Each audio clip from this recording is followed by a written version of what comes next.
اسلام میں میاں بیوی کے تعلقات کے حوالے سے چند اہم نکات ہیں جن کا خیال رکھنا ضروری ہے۔ نیت اور آداب۔ ہم بستری سے پہلے دونوں فریقوں کو باہمی رضامندی اور محبت سے ایک دوسرے کے قریب آنا چاہیے۔ شروع کرنے سے پہلے بسم اللہ پڑھنا سنت ہے۔ اس عمل کے دوران پردے کا خیال رکھنا ضروری ہے۔ جواز اور احکام۔ اسلام میں ہم بستری کی کوئی مخصوص پوزیشن یا طریقہ مقرر نہیں کیا گیا ہے۔ جو بھی طریقہ زوجین کے لیے مناسب اور پسندیدہ ہو وہ اختیار کیا جا سکتا ہے۔ صرف حیض ماہواری کے دوران اور نفاس بچے کی پیدائش کے بعد کا خون کے دوران ہم بستری سے بچنا چاہیے۔ اہمیت۔ اسلام میں ہم بستری کو صرف جسمانی ضرورت نہیں بلکہ محبت، سکون اور خاندان کی بقا کا ذریعہ بھی سمجھا جاتا ہے۔ یہ میاں بیوی کے درمیان تعلق کو مضبوط بنانے کا ایک اہم حصہ ہے۔ وضو اور غسل۔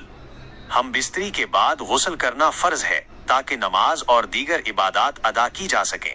اگر دوبارہ ہم بستری کرنی ہو یا کھانا پینا ہو تو غسل سے پہلے وضو کرنا سنت ہے۔ اگر آپ اس موضوع کے بارے میں مزید تفصیلات جاننا چاہتے ہیں تو پوچھ سکتے ہیں۔